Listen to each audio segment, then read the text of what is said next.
अस्सलाम वालेकुम स्टूडेंट्स।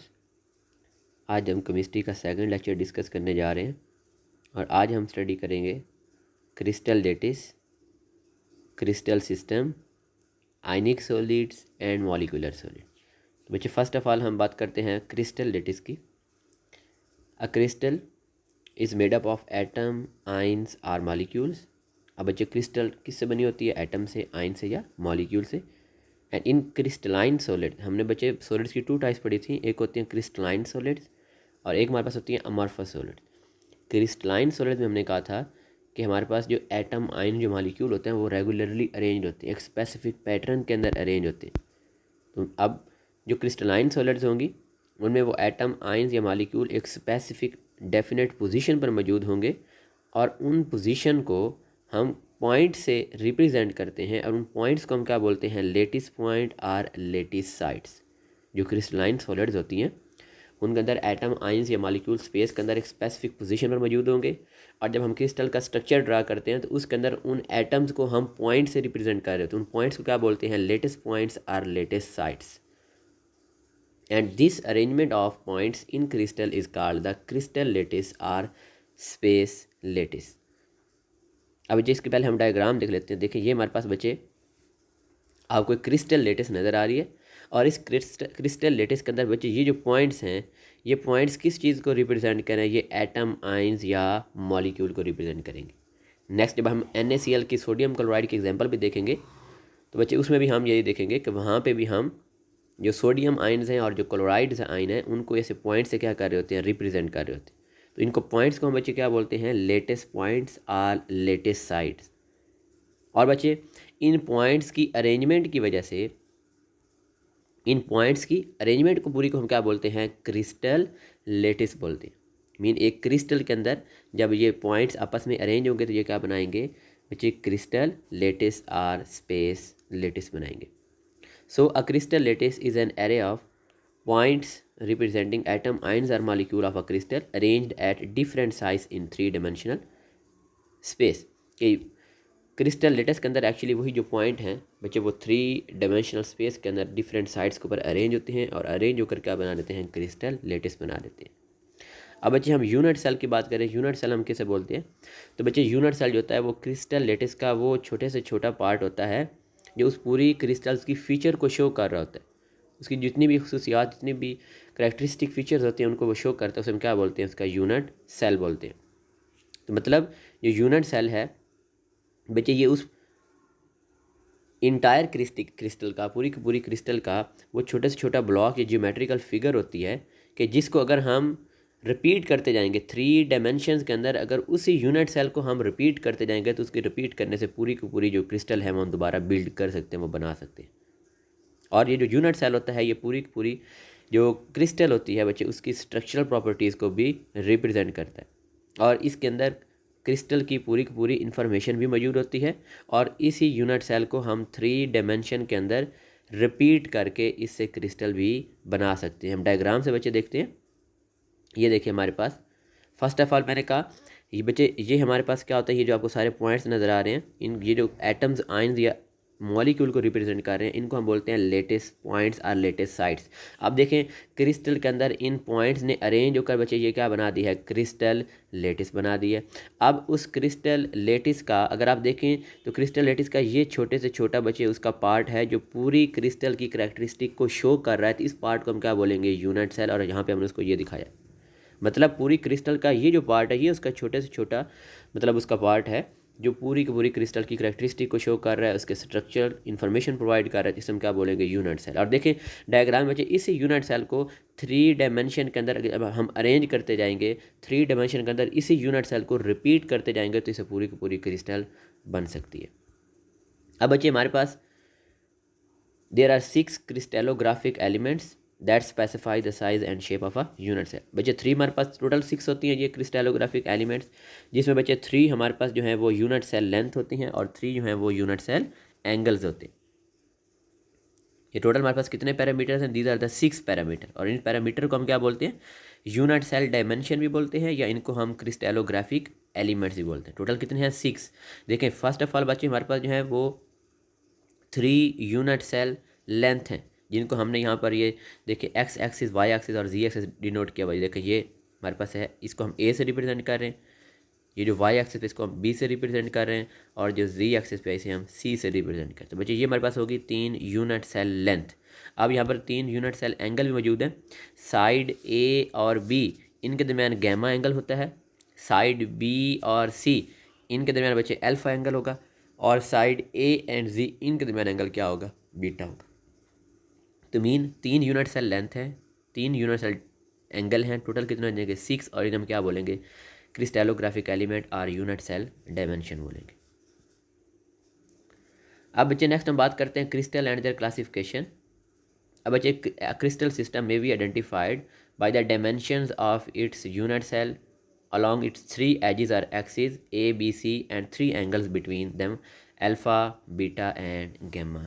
कि बच्चे कोई भी क्रिस्टल सिस्टम है उसे हम उसके उस क्रिस्टल का जो यूनिट सेल होगा, फिर उस यूनिट सेल की जो यूनिट सेल लेंथ है और यूनिट सेल एंगल्स हैं वो डिटरमाइन करेंगे कि उस क्रिस्टल का स्ट्रक्चर क्या होगा, वो कौन से क्रिस्टल सिस्टम से बिलोंग करती है। टोटल हमारे पास होते हैं 7 क्रिस्टल सिस्टम। अब कोई भी एक क्रिस्टल है, अगर हमने ये चेक करना हो कि ये कौन से क्रिस्टल सिस्टम से बिलोंग करती है, तो पहले उस क्रिस्टल सिस्टम का हम यूनिट सेल लेंगे, फिर उस यूनिट सेल की तीनों यूनिट सेल लेंथ भी देखेंगे, यूनिट सेल एंगल भी देखेंगे, और फिर हमें पता चल जाएगा कि ये कौन से क्रिस्टल सिस्टम से बिलोंग करती है। बच्चे फर्स्ट हम बात करें, फर्स्ट हमारे पास जो क्रिस्टल सिस्टम है बच्चे वो क्यूबिक सिस्टम है। अब क्यूबिक सिस्टम के अंदर बच्चे तीनों की तीनों जो एक्सेस होते हैं वो भी इक्वल होते हैं, और तीनों की तीनों जो लेंथ हैं वो भी इक्वल होती हैं। मीन जो साइड ए है, बी है, सी है, वो तीनों की तीनों क्या होती हैं, इक्वल, और जो एंगल हैं अल्फ़ा, बीटा, गैमा वो भी इक्वल होते हैं, और वो कितने के होते हैं बच्चे, वो तीनों 90 डिग्री के होते हैं। मीन क्यूबिक सिस्टम के अंदर लेंथ भी इक्वल होंगी और सारे एंगल भी इक्वल होंगे और वो 90 डिग्री के होंगे। अब इनकी टाइप्स बात करते हैं बच्चे। क्यूबिक जो यूनिट सेल हमारे पास वो 3 तरह के होते हैं, primitive of simple unit cell, body centred unit cell and face centred unit cell. अगर यहाँ पर इनके डायग्राम बच्चे देखें, देखिए फर्स्ट ऑफ ऑल ये हमारे पास बच्चे है प्रीमिटिव, जिसको हम क्रिस्टल बोल रहे हैं। अब हमने फाइंड करने हैं इसके number of atoms per unit cell. अब बच्चे ये कैसे हमने डिटरमाइन करना है, देखें इसके कॉर्नर के ऊपर जो कॉर्नर के ऊपर बच्चे टोटल हमारे पास जो है वो 8 एटम्स मौजूद हैं, या आइंस मौजूद हैं, या मॉलिक्यूल मौजूद हैं, और बच्चे उनको 8 यूनिट सेल ही क्या कर रहे हैं, शेयर कर रहे हैं। तो फिर हम 8 को 1/8 से मल्टीप्लाई करेंगे, या 8 को 8 से डिवाइड करेंगे, हमारे पास आंसर क्या आ जाएगा, 1। Mean in primitive crystal there are only 1 atom per unit cell. इस तरह हम बॉडी सेंटर्ड क्रिस्टल की बात करें तो बच्चे बॉडी सेंटर जो क्रिस्टल है इसके बच्चे जो कॉर्नर होते हैं, इसके भी कॉर्नर पर टोटल कितने एटम आइंस या मॉलिक्यूल होते हैं, 8। मीन ये जो कॉर्नर पर एटम्स हैं वो 8 हैं, और इनको भी जो दूसरे जो क्यूब्स होंगे वो 8 साइड से क्या कर रहे हैं, शेयर कर रहे हैं। तो इसको भी हम क्या करेंगे, 8 मल्टीप्लाई बाय 1/8, हमारे पास आंसर क्या आ जाएगा, 1। तो मतलब जो कॉर्नर से हमारे पास एक हमारे पास बच्चे आ गया एटम। इसी तरह अगर हम इसकी बॉडी की बात करें तो बच्चे इसकी बॉडी के अंदर होता ही जस्ट क्या है, एक ही एटम होता है, और उसको एक ही क्यूब शेयर कर होता है। तो 1/1 करेंगे तो आंसर क्या आ जाएगा, 1। अब इन दोनों को ऐड करेंगे तो बच्चे मतलब बॉडी वाले एटम को और कॉर्नर वाले को, तो आंसर क्या आ जाएगा, 2। Mean body centred crystal contain 2 atoms per unit cell. अब हम बात करते हैं बच्चे फेस सेंटर्ड क्रिस्टल की। अब फेस सेंटर्ड क्रिस्टल के बच्चे जो फेसिस पे जो टोटल एटम्स होते हैं बच्चे वो 6 होते हैं। उन 6 को 2 क्यूब्स या 2 साइड से क्या किया जाता है, शेयर किया जाता है। तो फिर 6 को हम 2 से क्या कर देंगे, 1/2 से मल्टीप्लाई कर देंगे। जैसे हम ये भी कह सकते हैं कि 6 को 2 से डिवाइड कर देंगे। अब मैंने यहाँ पर इसको 1/2 से क्यों मल्टीप्लाई किया है, क्योंकि इन 6 फेस एटम को सिर्फ और सिर्फ 2 क्यूब बच्चे शेयर कर रहे हैं। तो आंसर क्या आ जाएगा, 3 आ जाएगा। इस तरह इसके कॉर्नर की बात करें तो बच्चे इसके कॉर्नर पर टोटल 8 एटम्स होते हैं, और उनको 8 क्यूब शेयर करते हैं। तो 8 मल्टीप्लाई बाय 1/8, आंसर कितना आ जाएगा, 1। और 3 + 1 करेंगे तो 4। मीन फेस सेंटर्ड क्रिस्टल के अंदर there are 4 atoms per unit cell. Next बच्चे हम बात करते हैं, ये देखिए ये मेरे पास क्यूबिक स्ट्रक्चर है। नेक्स्ट हम बात करते हैं बच्चे टेट्रागोनल सिस्टम। अब देखिए टेट्रागोनल सिस्टम के अंदर बच्चे जो 2 एक्सिस हैं वो इक्वल लेंथ के हैं, मतलब जो ए और बी उन दोनों की लेंथ क्या है, इक्वल। लेकिन जो तीसरा सी है उसकी बच्चे लेंथ इक्वल नहीं है, या उनसे वो शॉर्ट होगा या उनसे वो लार्ज होगा। लेकिन यहाँ पे भी जो तीनों के तीनों जो एंगल हैं अल्फ़ा, बीटा और गैमा बच्चे वो एंगल जो होंगे वो 90 डिग्री के होंगे। नेक्स्ट हम बात करते हैं बच्चे ऑर्थोरोम्बिक और रोम्बिक सिस्टम की। तो बच्चे इसके अंदर जो तीनों के तीनों जो एक्सिस होते हैं, ये जिनको मैं यूनिट सेल लेंथ भी बोल रहा हूँ बच्चे, ये यूनिट सेल लेंथ या एक्स ये तीनों के तीनों इक्वल नहीं होते, लेकिन एंगल जो है इधर भी वो क्या है बच्चे 90 डिग्री के, अल्फा बीटा गैमा वो इक्वल होंगे और वो कितने के बराबर होंगे, वो 90 डिग्री के बराबर होंगे, मतलब एट राइट एंगल होंगे। नेक्स्ट बच्चे बात करते हैं मोनोक्लिनिक की बात करते हैं। तो बच्चे मोनोक्लिनिक के अंदर जो तीनों के तीनों अगेन जो एक्सिस हैं या यूनिट सेल लेंथ हैं वो तीनों के तीनों क्या होती हैं, वो अनइक्वल होती हैं। एंगल की बात करेंगे तो बच्चे इनके हमारे पास जो दो एंगल होते हैं वो 90 डिग्री के होते हैं और जो थर्ड होता है वो ग्रेटर दैन 90 होता है। मीन इनके बच्चे जो दो होंगे, लेट्स सपोज हम कहते हैं कि अल्फा और गैमा वो इक्वल है और वो 90 डिग्री के, और जो बीटा होगा वो 90 डिग्री के इक्वल नहीं होगा, मतलब 90 डिग्री से क्या होगा, वो ग्रेटर होगा। नेक्स्ट बच्चे बात करते हैं हेक्सागोनल सिस्टम की। अब हेक्सागोनल सिस्टम के अंदर बच्चे जो टू एक्सिस होते हैं वो इक्वल लेंथ के होते हैं, मीन मतलब ए इज इक्वल टू बी, जो सी है वो इनके इक्वल नहीं होगा। अब हम बात करते हैं एंगल की। बच्चे जब एंगल की बात करेंगे तो इसके अंदर वो जो दो इक्वल होते हैं उनके दरमियान एंगल क्या होता है, 120 डिग्री, और जो थर्ड होता है बच्चे उसकी चूँकि लेंथ भी डिफरेंट है तो, और इस सॉरी जो हमारे पास जो थर्ड है, third axis which is different in length than the other two is at right angle to these two axes, मतलब वो right angle वो 90 डिग्री का होगा और बाकी जो है वो 120 डिग्री के होंगे। नेक्स्ट हम बात करते हैं रोम्बोहेड्रल सिस्टम और ट्राइगोनल सिस्टम। इसमें बच्चे अब तीनों के तीनों जो एक्सिस हैं वो इक्वल लेंथ के, मतलब तीनों जो यूनिट सेल लेंथ हैं वो इक्वल हैं, A is equal to B is equal to C, और बच्चे जो एंगल हैं वो इक्वल नहीं हैं, और वो जो तीनों के तीनों एंगल होंगे वो 90 से ग्रेटर होंगे और 120 से लेस होंगे, मतलब in between 90 degree and 120 degree. Next बच्चे ट्राई क्लिनिक की बात करते हैं। अब इसके अंदर बच्चे जो तीनों के तीनों एक्सिस होते हैं वो इक्वल नहीं होते और तीनों के तीनों एंगल भी इक्वल नहीं होते, मतलब जो ए बी सी ये जो एक्सिस हैं यूनिट सेल लेंथ हैं ये भी इक्वल नहीं होती, और जो अल्फा बीटा गैमा वो भी 90 डिग्री के इक्वल नहीं होते, उनमें से कोई भी 90 डिग्री का नहीं होता। अगेन बच्चे यहाँ पे बताया कि देखें क्यूबिक है, तीनों unit cell length unit cell angle equal हैं और एंगल 90 डिग्री के हैं। टेट्रागोनल की बात करें बच्चे तो एंगल जो हैं वो तीनों इक्वल हैं 90 डिग्री के हैं, लेकिन जो यूनिट सेल लेंथ हैं बच्चे वो दो इक्वल हैं और थर्ड इक्वल नहीं है। ऑर्थोरोम्बिक की बात करें तो बच्चे जो तीनों के तीनों एंगल हैं वो 90 डिग्री के हैं, इक्वल हैं, लेकिन जिसकी जो लेंथ हैं वो तीनों इक्वल नहीं है। अब अच्छे इसके लिए ना डिफरेंट शॉर्ट कट्स भी बने हुए हैं तो आपने वो बना लेने हैं जिससे आपको ये थोड़े याद रहेंगे। नेक्स्ट बच्चे हम बात करते हैं, देखें रोम्बोहेड्रल है, तीनों लेंथ इक्वल हैं, एंगल भी दो इक्वल हैं, लेकिन जो थर्ड एंगल है वो 90 के इक्वल नहीं है। हेक्सागोनल की बात करें तो बच्चे देखिए इसके अंदर टू साइड्स इक्वल हैं, थर्ड इक्वल नहीं है, एंगल दो 90 डिग्री का और एक हमारे पास 120 डिग्री का है। मोनोक्लिनिक की बात करें तो बच्चे तीनों साइड्स इक्वल नहीं है और एंगल जो है वो जो है वो 90 डिग्री के और जो थर्ड है वो 90 डिग्री के इक्वल नहीं है। ट्राइक्लिनिक की बात करें तो इसके बच्चे ना यूनिट सेल लेंथ इक्वल होती है ना इसके यूनिट सेल एंगल इक्वल होते हैं। ये देखें अगेन बच्चे यहाँ पर ये टेबल बनाया गया, अगेन दोबारा इसी चीज़ को बच्चे बताया गया। अब यहाँ पर इसके साथ एग्जांपल भी दी गई हैं, ये आपने बच्चे ज़रूर याद रखनी है क्योंकि ये एग्जांपल लास्ट ईयर भी आ चुकी हैं। जैसे हम पहले क्यूबिक की बात करें तो बच्चे iron, copper, silver, gold, sodium chloride, sodium bromide, diamond, मतलब इन सब की ये कौन इनकी जो क्रिस्टल्स होंगी वो कौन से क्रिस्टल सिस्टम से बिलोंग करती हैं, क्यूबिक से। इस तरह बच्चे tin oxide, manganese oxide, ammonium bromide की बात करेंगे तो वो टेट्रागोनल है। इस तरह iodine, rhombic, sulphur, barium sulphate, potassium sulphate, तो ये कौन से से बिलोंग करती हैं, आर्थोरोम्बिक से। तो मतलब आपको ये पूरे टेबल की बच्चे जो एग्जांपल हैं ये आपको क्लियर होनी चाहिए। नेक्स्ट हम बात करते हैं क्लासिफिकेशन ऑफ सॉलिड्स की। अब बच्चे में पता है कि जो यूनिट सेल होता है, कोई भी यूनिट सेल, उसके अंदर एटम, आयन और मॉलिक्यूल डेफिनेट पोजीशन पर मौजूद होते हैं, उनका नंबर भी क्या होता है, डेफिनेट होता है, और उनको डिफरेंट फोर्सेज ने आपस में हेल्ड किया होता है, उनको अट्रैक्ट किया होता है।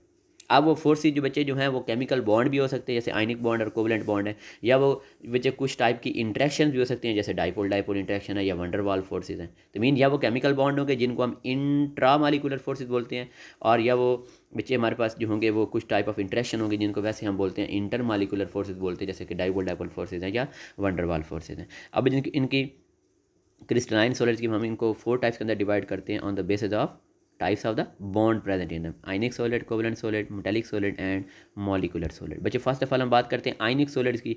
बच्चे नेम से पता चल रहा है आयनिक सॉलिड मतलब ये वो क्रिस्टलाइन सॉलिड्स हैं बच्चे जिनके अंदर oppositely positive and negative charge ion मौजूद होंगे, उनको क्या बोलेंगे, आयनिक सॉलिड बोलेंगे। और इन आयन्स के दरमियान strong force of electrostatic force of attraction मौजूद होगी, and these attractive forces are called the ionic bond. जैसे NaCl की बात करें तो बच्चे देखें Na पॉजिटिव Cl नेगेटिव, हमें पता है इनके दरमियान कौन सा बॉन्ड होता है बच्चे, हमारे पास आयनिक बॉन्ड होता है। इनके दरमियान जो फोर्स ऑफ अट्रैक्शन से हम क्या बोलते हैं, आयनिक बॉन्ड बोलते हैं।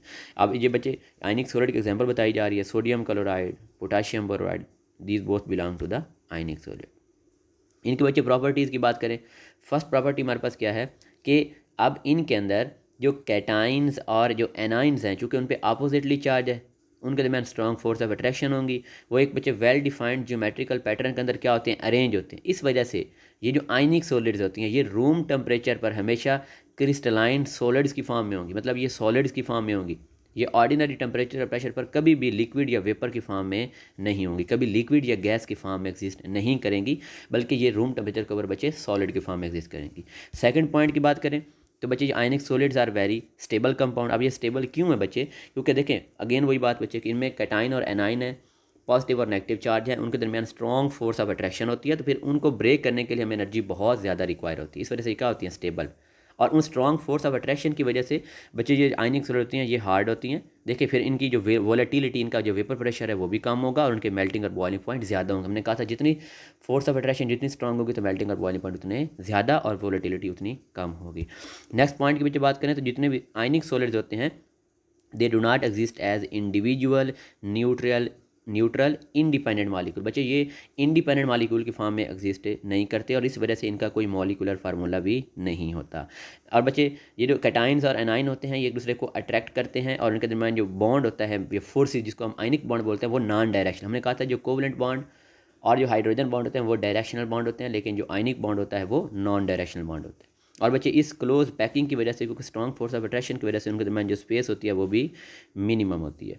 नेक्स्ट पॉइंट की बच्चे बात करें तो जो हमारे पास आयनिक क्रिस्टल होते हैं इनका जो स्ट्रक्चर होता है बच्चे वो उनके रेडियस रेशियो पर डिपेंड करता है। रेडियस रेशियो हम किसे बोलते हैं कि radius of cation over radius of A9, radius of cation over radius of, इनकी रेशियो लेंगे तो हम क्या बोलते हैं, रेडियस रेशियो। अब अगर किसी भी बच्चे दो क्रिस्टल की अगर उनकी जो है वो रेडियस रेशियो सेम होगी तो उनकी ज्योमेट्री भी सेम होगी। जैसे हम बात करें सोडियम क्लोराइड और सीजियम फ्लोराइड, अब बच्चे इन दोनों की ज्योमेट्री क्या है, सेम। क्यों, क्योंकि इन दोनों का जो रेडियस रेशियो है वो सेम है।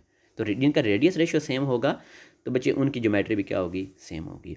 नेक्स्ट बच्चे बात करें कि जो आयनिक सॉलिड्स होती हैं ये इंडिपेंडेंट मॉलिक्यूल की फॉर्म में एग्जिस्ट नहीं करती, बल्कि ये और जब क्योंकि ये बच्चे इंडिपेंडेंट मॉलिक्यूल की फॉर्म एग्जिस्ट नहीं करती, इनका मॉलिक्यूलर फार्मूला भी नहीं होता, तो इस वजह से इनके लिए हम मॉलिक्यूलर मैस की टर्म यूज़ नहीं करते, बल्कि इनके लिए हम यूज़ करते हैं फार्मूला मैस की टर्म यूज़ करते हैं। नेक्स्ट बच्चे इनकी इलेक्ट्रिकल कंडक्टिविटी की बात करते हैं। बच्चे आपने याद रखना है कोई भी चीज़ उसमें से करंट उस वक्त गुजरेगा या उसमें फ्री इलेक्ट्रॉन्स मौजूद हों या अगर वो सोल्यूशन की फॉर्म है तो उसमें आयन मौजूद हो। मीन आयन या इलेक्ट्रॉन का होना ज़रूरी है इलेक्ट्रिसिटी की कंडक्शन के लिए। अब अगर आयनिक जो क्रिस्टल हैं बच्चे अगर वो सॉलिड की फॉर्म में होंगी, जब वो सॉलिड स्टेट में होंगी फिर तो कैटाइन और जो एनाइन है उनके दरमियान स्ट्रॉन्ग फोर्स ऑफ अट्रैक्शन है, वो अपनी फिक्स्ड पोजीशन पर मौजूद है।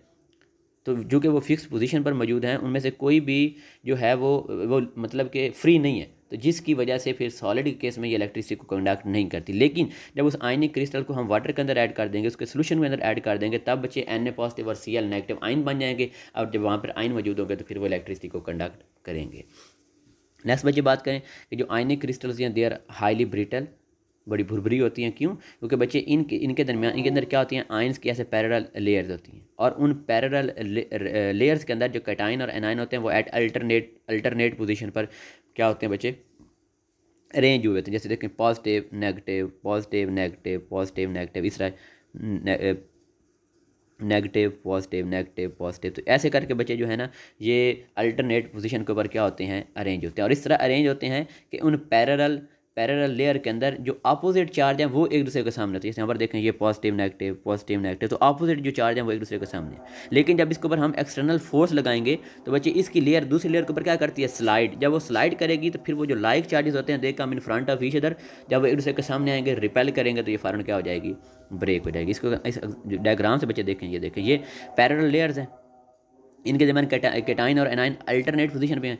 और जो आमने सामने जो है वो अपोजिट वाले हैं। अल्टरनेट मतलब पॉजिटिव नेगेटिव इसको अल्टरनेट बोलते हैं। लेकिन दो लेयर की बात करेंगे तो उनमें अपोजिट जो होंगे वो आमने सामने होंगे। अब हमने इस पर फोर्स लगाई है, जब फोर्स लगाएंगे तो एक लेयर ने दूसरी लेयर के ऊपर क्या किया, स्लाइड। जब स्लाइड करेंगे तो बच्चे अब जो लाइक चार्जेस हैं अब वो एक दूसरे के आ गए हैं, सामने आ गए। जब वो एक दूसरे के बच्चे सामने आ जाएंगे तो फिर उसे को रिपेल करेंगे, रिपल्शन की वजह से वो ब्रेक हो जाएगी।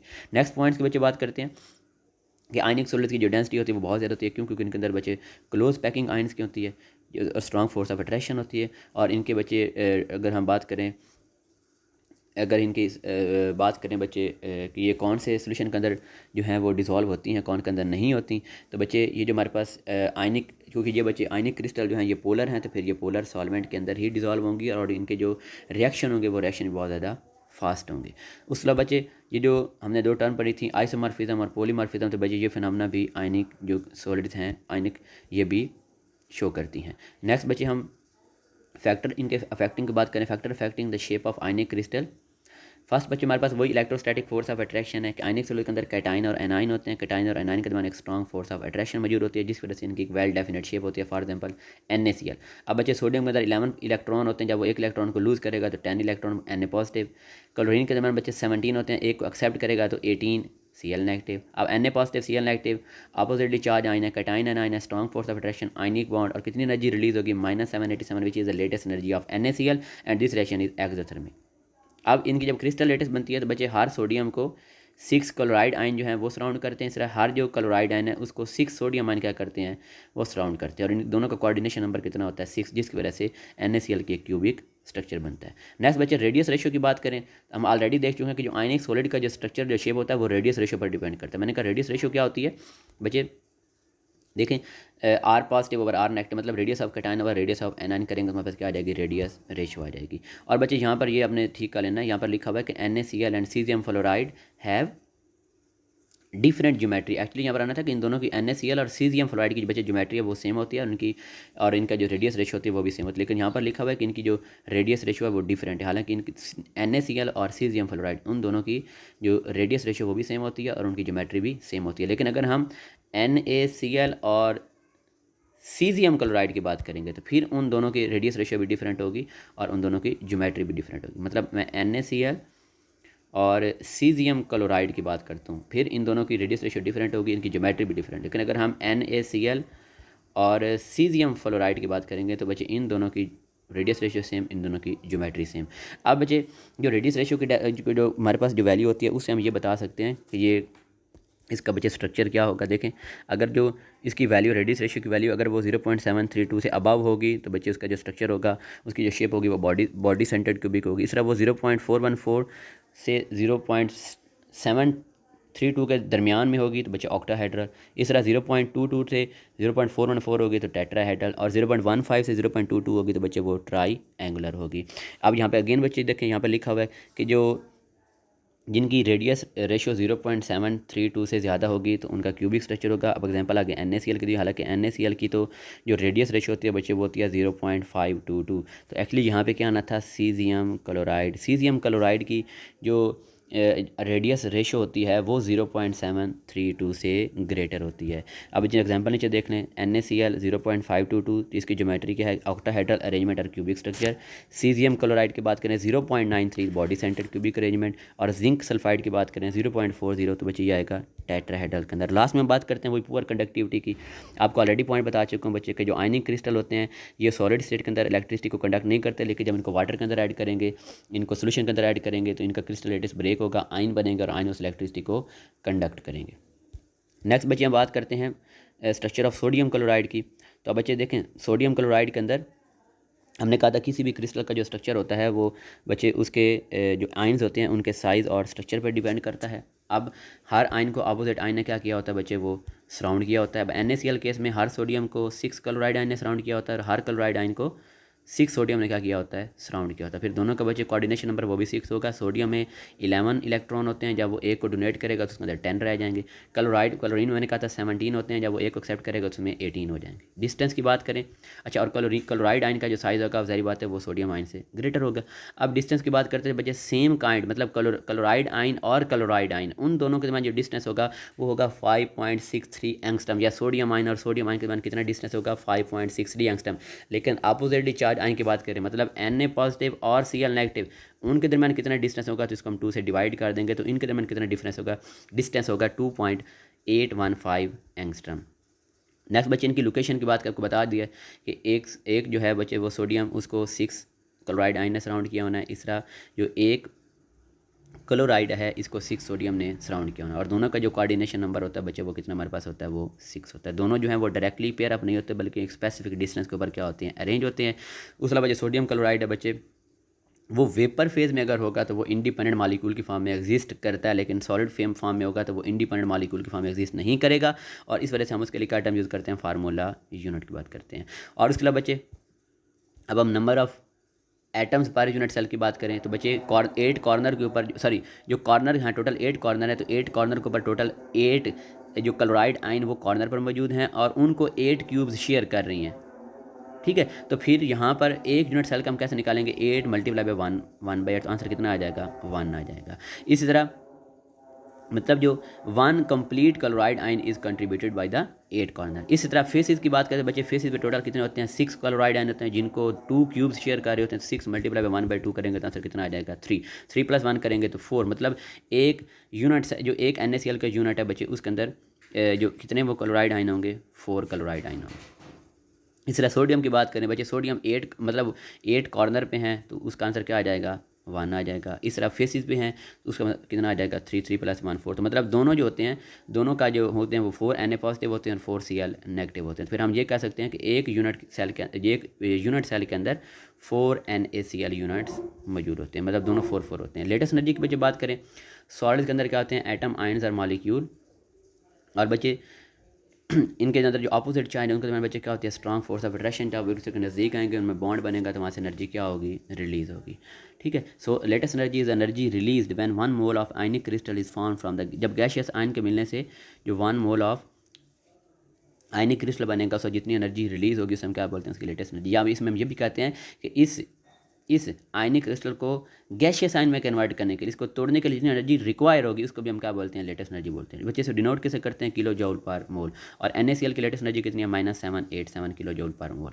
अब बच्चे जो लेटेस्ट एनर्जी होती है आपने याद रखना, जब हम मतलब कि कैटाइन को सेम रखें, जैसे हम यहाँ पे बात करते हैं NaF और NaCl की बात करते हैं, देखो दोनों के अंदर कैटाइन सेम है, सोडियम, लेकिन एनाइन का साइज़ है वो डाउन क्या हो रहा है, इंक्रीज। तो बच्चे आपने याद रखना कि जब कैटाइन को सेम रखें, एनाइन के साइज़ को इंक्रीज़ करते जाएंगे तो लेटेस्ट एनर्जी डिक्रीज़ होती जाएगी। क्यों, क्योंकि जितना साइज़ इंक्रीज़ होता जाएगा तो उनके पास फोर्स ऑफ अट्रैक्शन बच्चे वो डिक्रीज़ होती जाएगी, तो जिस वजह से लेटेस्ट एनर्जी भी डिक्रीज़ होती जाएगी। इस तरह अगर हम बात करें कि हमने एनाइन को सेम रखना है, कैटाइन को चेंज करना है। अब मैंने एग्जांपल यहाँ पे दिया NaCl की और एक KCl की।